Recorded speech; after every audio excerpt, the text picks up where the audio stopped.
If you ever happened to visit Magic Kingdom at Walt Disney World in the 2000s, you may have visited the Enchanted Tiki Room in Adventureland. And as you sat down inside the Tiki Room, you may have expected to hear the classic songs and see the classic animatronics just like in the original Disneyland show. And as the show starts in the same way that it has for over 3 decades and the Tiki Room theme plays, it may seem like everything is going to go as normal, only for the show to be interrupted by Gilbert Gottfried?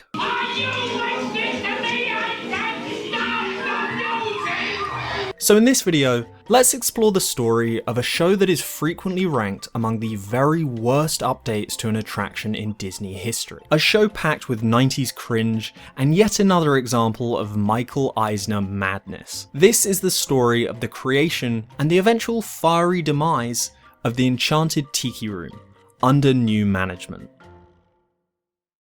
The original Walt Disney's Enchanted Tiki Room opened at Disneyland on June 23, 1963. The Tiki Room represented a great technological innovation for the Disneyland of the 1960s, as it was the first Disney attraction to utilise the brand new audio animatronic technology, the moving, talking, robotic figures that now exist all over the Disney parks and other theme parks around the world. One of the earliest concepts for the Tiki Room was a Polynesian-themed restaurant, where guests would dine underneath dozens of singing birds. When the designs were first shown to Walt Disney, however, he thought that the birds were real, and was worried that putting live birds above guests' heads in a restaurant was a very bad idea, because, well, they'd poop in the food. But when it was pointed out to him that the birds were not actually real, but stuffed, Walt was equally dismayed with the idea of having stuffed animals at Disneyland. The solution presented to him was that the birds could be mechanical, kind of similar to the animals on the Jungle Cruise. Walt liked this idea a lot more, and as he had also become quite interested with animated figures at the time, suggested the birds should move and also sing, and so the idea of the audio animatronic was born. The concept for the Tiki Room restaurant continued to develop, now with a show involving the animatronic birds that day by day grew increasingly elaborate. Eventually, it was decided that the animatronic show was good enough that guests who came to eat at the restaurant would likely not want to leave after they'd finished their meal. And so the restaurant concept was finally done away with, and the Tiki Room became a standalone theatre show. In the show, guests sit around a decorative centerpiece in an elaborate Polynesian building, as they watch a musical revue put together by hundreds of singing animatronics, mostly exotic birds and some plants. The show is hosted by 4 macaws, each with a different plumage to match the colours of a national flag, as the 4 birds each have distinct accents to tie them to a specific country. Or really, let's be real, a cartoony stereotype. But it was the 60s, so what do you expect? First there's Jose in red, white and green and from Mexico, Michael in white and green from Ireland, Pierre in red, white and blue and from France, and lastly Fritz in red, black and white and from Germany. The 4 birds, along with the rest of the chorus of animatronics, dance and sing multiple songs, including the famous Tiki Room main theme, written for the attraction by the legendary Disney songwriters the Sherman Brothers, who also wrote numerous classic Disney songs from their movies, and of course elsewhere in the theme parks, such as It's a Great Big Beautiful Tomorrow from Carousel of Progress, One Little Spark from Journey into Imagination, and It's a Small World from It's a Small World. While a static show of singing animatronic birds might seem basic by today's standards, at the time the Enchanted Tiki Room's audio animatronics represented a significant technological innovation for Disneyland. Guests flocked to the new attraction to get a glimpse of the animatronics up close. In its early days, it even had problems with overcrowding in the park,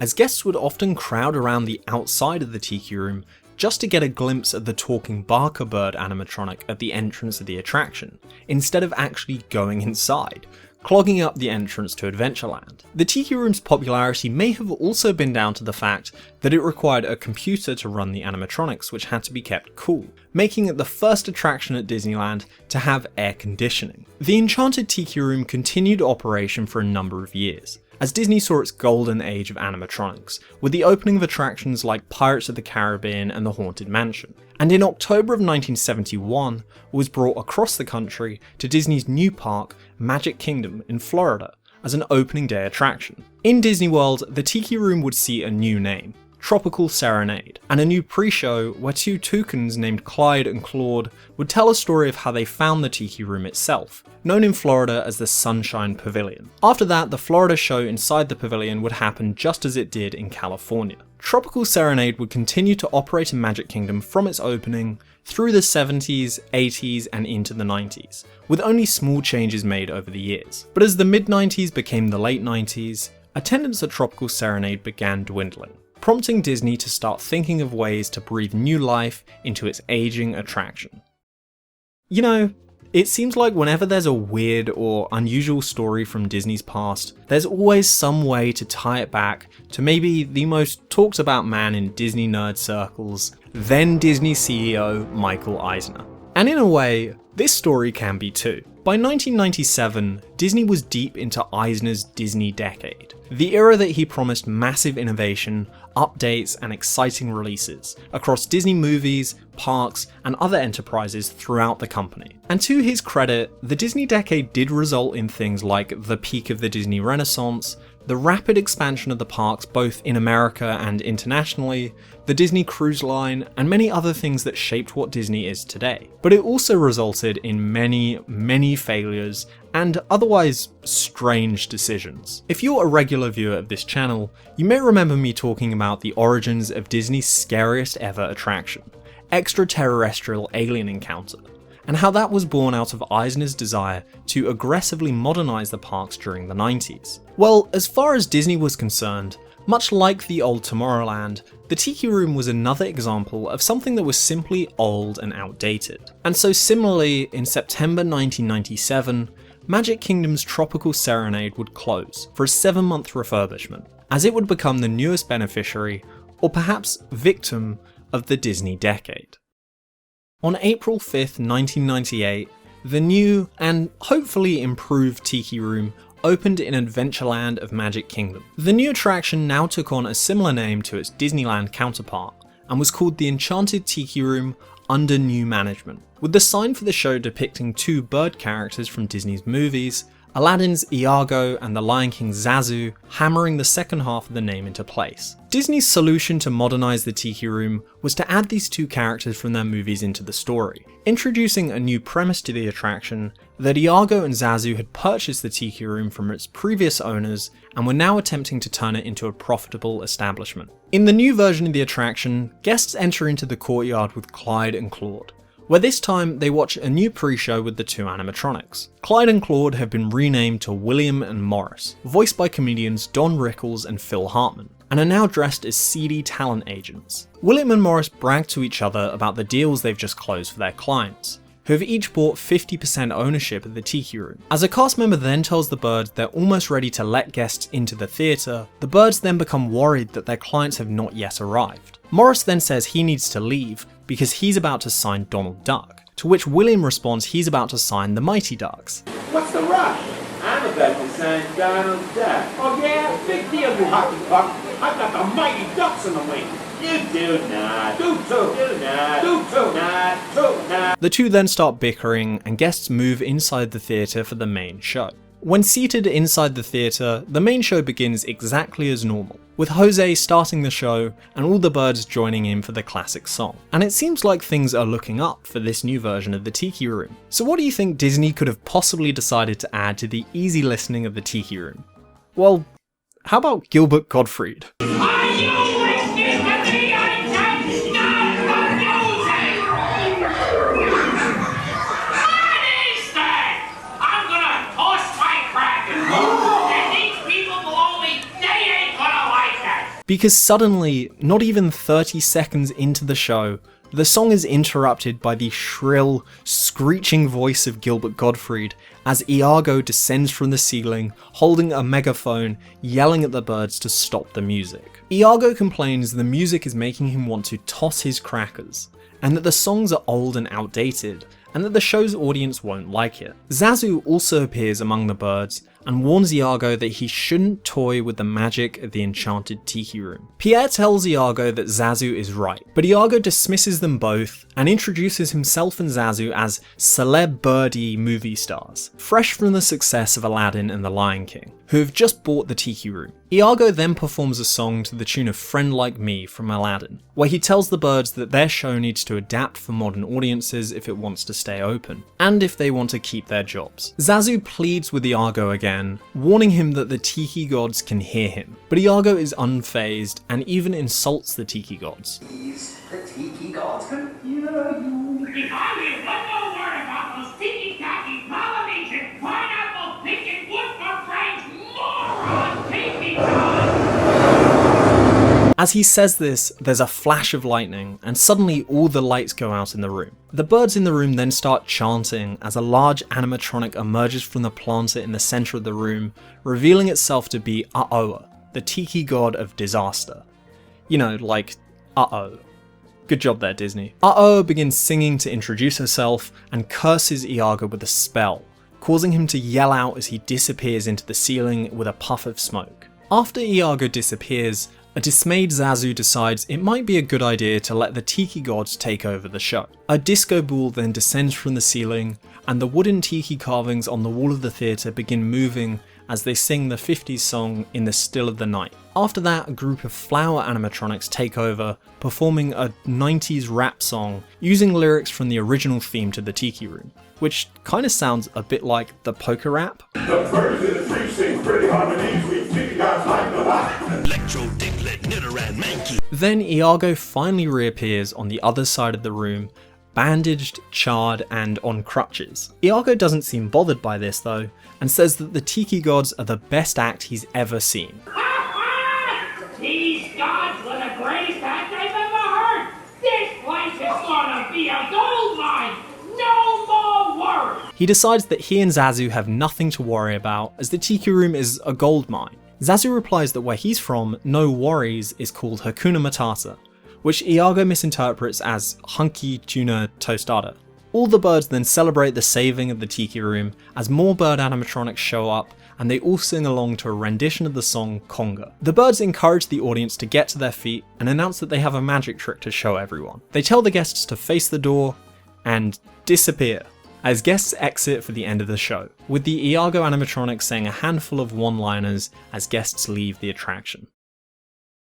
Despite being a fresh take on an attraction that was more than 30 years old by that point, the Enchanted Tiki Room under new management was not well received at all. Because rather than viewing it as a replacement of something old and outdated, Disney fans and parkgoers viewed it as the removal of a classic, much-loved show, and one that felt especially important to Disney purists due to the original show's importance in Disney history. The original Tiki Room did still exist at Disneyland in Anaheim, albeit with a slightly trimmed runtime. But here in Florida, it had been replaced by a cartoony, dumbed-down version with awkward 90s jokes and songs and shoehorned Disney characters. But perhaps the most bird-brain decision at the new Tiki Room was that it openly mocked and insulted the original attraction and laughed at its legacy. Disney fans can often be quite sensitive when attractions get removed, so to do so and then laugh about it in the new attraction is never going to go down well. And in addition to mocking the Enchanted Tiki Room, it also made fun of the Hall of Presidents.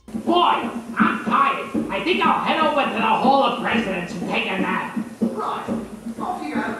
But I mean, fair enough. Replacing the catchy, well-known theme of the original Tiki Room with some more generic song parodies also removed a lot of the character from the show. And under new management was much shorter than the original, making the entire thing pretty lackluster. There was a slight improvement in that the Tiki God animatronic was pretty impressive looking, but ultimately, under new management felt like Disney had killed a classic attraction, only to stomp on its grave after the fact. And so after the initial new attraction honeymoon period, the Tiki Room saw a major downturn in attendance after only its first year of operation. Despite the low attendance and poor reception, under new management stayed open to the end of the 90s and throughout the 2000s. I think mainly due to its low cost of operation, meaning that Disney didn't really need to replace it with anything. And for many people, this was their tiki room. This was the first tiki room that I remember seeing at a Disney park as well. But in January of 2011, the lifespan of the new tiki room would be cut short. Not by Disney pulling the plug, but in another unexpected way. On January 12th, it was reported that guests had been evacuated from the attraction at around 5:30 PM, after a small fire had broken out in the building's attic, presumably during the middle of a show. Although very few details were ever made public about the incident, the Reedy Creek Fire Department told journalists that the building's sprinkler system had gone off and put out the fire before it was able to spread to the rest of the building, and the fire crew were working to clean out the excess water from the sprinklers. At the time, they made no comment about when the attraction would reopen, as they still had to assess the damage the fire had caused, but it was rumoured that the first Iago animatronic that interrupts the show was severely damaged, which is kind of ironic considering it was Iago that gets scorched by the Tiki Gods. It was also reasonably speculated that the sprinkler system would have completely doused the rest of the animatronics in the building, potentially making them severely water damaged and unable to operate anymore. Thankfully though, as the evacuation happened almost immediately, no one was hurt in the fire. Well, except for Iago. After the fire, Disney fans waited for news to hear when the Tiki Room would be reopened. But as days turned into weeks and weeks turned into months, there seemed to be no sign of a return. Finally, in May, at the 2011 D23 Expo, it was revealed by Walt Disney Imagineering that under new management was in fact being reimagined behind closed doors, and would reopen soon as Walt Disney's Enchanted Tiki Room, an enhanced, remastered version of the original version of the Tiki Room from Disneyland, with improved audio and visual effects, slightly edited for time, similar to the one that was currently running in Anaheim. It seemed that under new management really had died in that fire after all, and Disney took the opportunity to not just redo the attraction, but to do away with the awkward 90s version and bring back the original classic that guests loved, which is something that Disney never does. Walt Disney's Enchanted Tiki Room opened, or really reopened to the public, on August 15th, 2011, with the same classic songs and characters, and has been running ever since. Under new management has mostly been buried, partially due to its poor reputation, but perhaps partially due to the damage the show received during the fire. However, one remnant of the attraction still remains in a different part of Walt Disney World. Across the lagoon from Magic Kingdom at the Polynesian Resort, there's a bar named Trader Sam's Grog Grotto, which is now home to Aoa, the Tiki God animatronic from the show, who now comes to life whenever anyone orders the drink named after her, as the bar darkens and thunder effects occur, just as they did in the Tiki Room. I don't think the Enchanted Tiki Room under new management is necessarily that bad. Sure, it's pretty uneventful and boring, but by that same standard, the original Enchanted Tiki Room is as well. You can only do so much with something that at its core is just a singing animatronic show. But the problem that under new management created was that the Enchanted Tiki Room had a legacy as a classic attraction with historical significance for Disney. And under new management made fun of that and sort of made fun of guests for enjoying it. Now, clearly Disney did care somewhat about the legacy of Tiki Room because it didn't choose to replace the version at Disneyland. But to me that doesn't say so much about them caring about the legacy of the Tiki Room as it does to them viewing the Disney World attraction as disposable. I suppose under new management could have done better if it was a seasonal overlay, like for example Haunted Mansion Holiday. That way it could have had a better chance at standing alone from the original show, rather than constantly being a reminder of its closure. And now that I think about it, a seasonal overlay for the Tiki Room would probably be very popular. Under new management was another example of a trend that had only recently begun at Disney back in the 90s, which was shoehorning characters and IP into places in the parks they didn't necessarily need to be, substituting an original concept for something that could tie into a movie release instead. Moreover though, it was the first in a small string of pretty widely hated reskins of attractions at Disney World, which continued with the equally infamous Journey into Your Imagination, and of course Stitch's Great Escape. And I think being grouped together with these other very poorly received attractions did a lot to make people feel negatively about the Tiki Room. The Enchanted Tiki Room under new management regularly makes it into lists of the worst Disney attractions of all time, but I think that actually does more to show how good most Disney attractions are than necessarily how bad this show was. But like a swan song of the Eisner era, under new management and its painful 90s-ness went away forever. Maybe the Tiki curse was real, and the attraction was doomed for messing with the Enchanted Tiki Room. Or maybe it just sucked. What are your opinions about the Enchanted Tiki Room under new management? Did you ever visit it? What did you think? Do you think the classic Tiki Room should stay the way it is? Or do you think there are other ways it could be updated? Maybe seasonal, maybe permanent? Let me know in the comments. And if you're not already, please consider subscribing, as there are always a lot more theme park videos coming in the future. Lastly, if you have any other ideas for something I should cover on the channel, please let me know. And as always, I'll see you next time.